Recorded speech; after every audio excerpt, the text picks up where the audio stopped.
Kind of another game for you guys where you're playing a lottery team and just not coming out kind of with maybe the effort or focus you want. Just would you see that maybe this continues to be a lingering problem for you guys? I think it's just being able to sustain our focus. Like you said, we're playing against teams that are probably going to be in the lottery, and I think the issue with a lot of these games are these teams they have nothing to lose. They're young, they're full of energy, they play hard.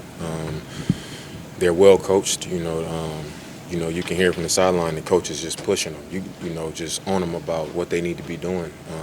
Because they trying to build habits. If anything, so it's never an easy game, but it's a game where if you focus and you sustain it and you're disciplined, you should be able to get out of these games with a win. And I think we just this game or last game, we've had maybe 4 games in the last 2 weeks where, we have lapses. We don't sustain that focus and that discipline. And when it's like that, teams that's playing hard, teams playing with energy, and every NBA team has talent. You can put yourself in a dogfight like we were in again tonight. And at that point, anything can happen. And we, put ourselves in that position and, another loss, another tough one.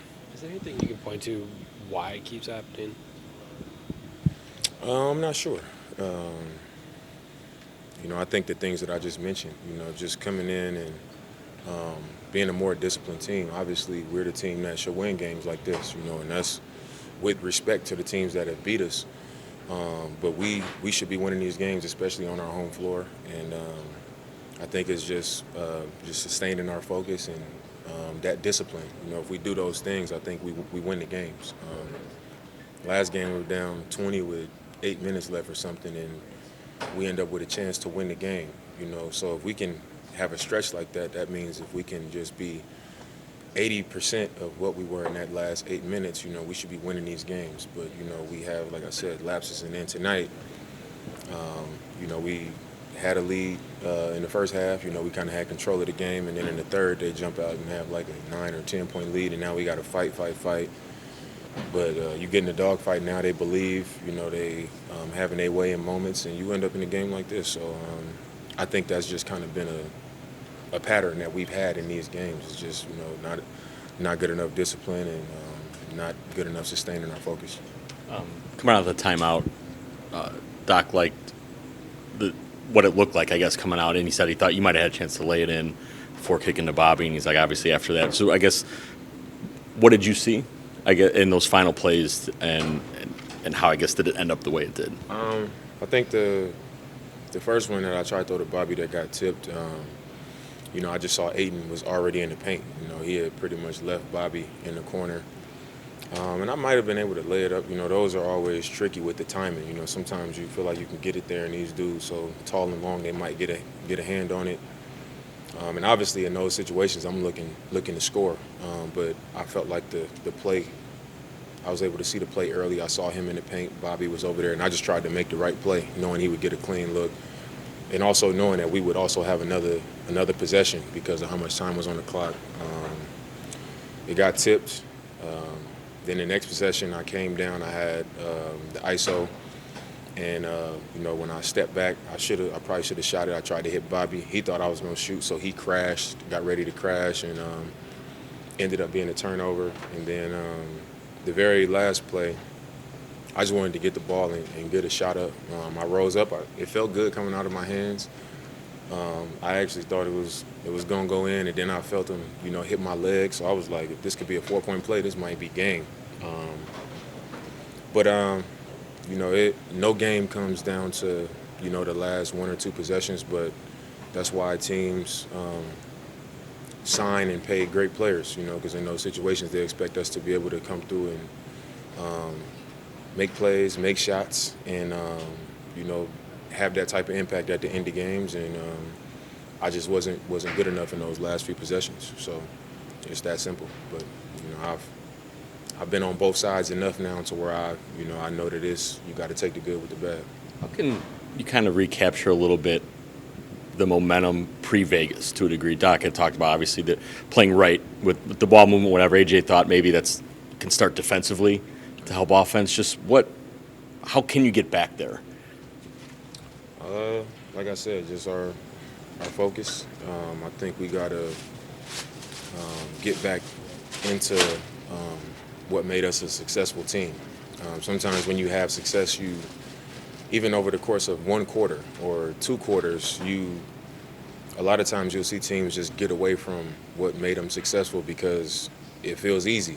It feels like it's just happening, but you stop doing the things that go into having that type of success. And I think right now, it's not like we're not trying. It's not like we don't care. I just think we aren't as sharp in the things that we began to do that gave us a chance to be successful. We do it in spots, but it's like we're not putting into the game what we were putting into during that stretch in the way that we were doing it, and we're not getting those results. Well, you emphasize the discipline, but I'm just curious, does that discipline, like what goes into it, does it vary based on the player? Is that a collective discipline effort? What is that? I think it goes for all of us. Anytime I say that, it's like, no, it's not one or two people. We all have our moments where we just lack discipline. It might be if Brooke goes to help the driver and then his man is tipping the ball in because we're not cracking back. Or Brooke goes to help somebody crack back, they throw a skip and then nobody closes out to a shooter in the corner.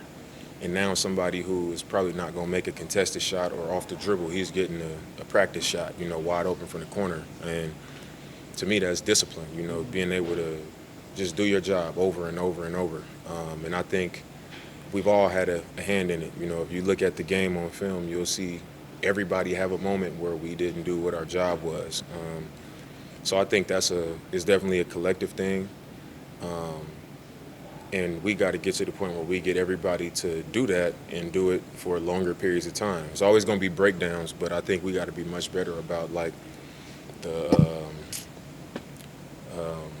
what's the word for the amount of time that we're able to have good moments. Instead of a good 3 minutes and then a bad 5 minutes and then a big fourth quarter to get back into the game. But like it's too up and down. We got to sustain it much longer.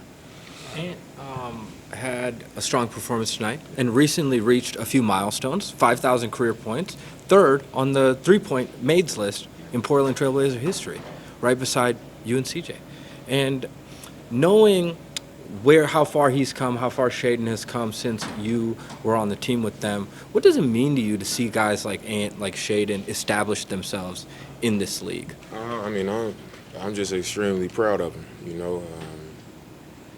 when you've been in the locker room with guys and, especially somebody like Ant, Ant came in the league, he was 18 years old and, coming to my house and, even this past summer, like we trained together at my house the whole summer. So just constantly having conversations with him, working out together with him for the last 6 or 7 years and kind of just, speaking life into him, watching film with him, just everything like, I feel like everything that I see him do out there, like, is the same stuff that I do. The same style, the same shots, the same, like, rhythm. So sometimes it's just funny to see, because he's, like, my first young, like, rookie that I played with for a long time, and I was able to really get my hands on him. So to see him continue to grow, it's like I'm just proud to see it. 5,000 career points, like you said, top 3 in threes made. Like I said, I'm just proud, he just got to continue to grow. And going off that, before the game, Chauncey said that you're leaving a legacy, not just on the court, but off the court, that he feels is going to withstand for a long time with the Blazers. How does that feel to you to leave that kind of impact? The number one thing for me is to impact. I think when I first got drafted, the first thing my dad said to me, is it's great that, you made it to the NBA, you're going to do a lot of great things, but the best thing you could do with, this platform and this opportunity is impact other people. That's not just teammates and on the court, but it's, the communities, the people who I'm in a position to touch and lift them up, So I've taken a lot of pride in that, and being able to have that type of impact on the organization and the city and then a bunch of other people, that's what I take a lot of pride in, and those are the type of things that give me, my greatest joy. So for him to say that, it means a lot. Toumani was matched up on you a lot tonight. What have you seen out of Toumani in the second season here? I love him. He's a competitor. full of energy. I think, he's one of the most valuable players on their team. Just he does a lot of little things. He's crashing the glass, getting them second and third opportunities. He's improved shooting. He's scrappy defensively. He's physical. He cares. He's a good teammate. You hear him talking, out there on the floor. So I love him as a player. I think over the last 3 games, you're 14 of 49. I'm 14 of 49. Yeah. From the field. Yeah. A lot of those makes have been in the fourth quarter. I'm curious what A lot of those makes have. Yeah. Obviously, that's something that you should do, but I'm curious about the first 3 quarters. What are you seeing from a rhythm perspective that maybe you're not finding the rhythm that you normally would? I think just missing 4 games. I missed 4 games, and the time that I missed, just being in the bed, like I was really sick, and that's not an excuse. I just think it's a different feeling going from that to just getting back on the court. Like sometimes it's just I'm tired physically. Sometimes you feel weak. So each game has been a process, feeling better and better. And I just think it's part of the game. I always say it, but I've been around long enough to know that like you got to take the great stretches with the tough stretches. Everybody else is going to talk about like you just knew the number exactly. I had no clue. Like I knew I wasn't shooting well, but I wasn't looking like how many I made versus what I took. But I'm just somebody that my attitude or my mood is not going to go with how well I think I'm shooting the ball or if I think I'm playing my best or not. I just know that I got to keep going. I still show up at night after practices. I'm still doing the same stuff, just not getting the results that I want. But I think just being consistent and keeping my mind right, eventually it'll happen. And then you're going to be saying, dang, you are 31 for your last 42 in the last 2 games, and this won't even be a conversation. It's just hard when you dropping games that we shouldn't be dropping. The team is not consistent. You just don't want to have those moments during those types of stretches. But like I said, it's part of the game, and it's not something that I'm concerned with because, like I said, I've experienced it enough times. What do you think of A.J. Green's performance tonight? Obviously, he was out last night or Thursday, but just what do you think of him coming back and shooting 6, 7 from 3?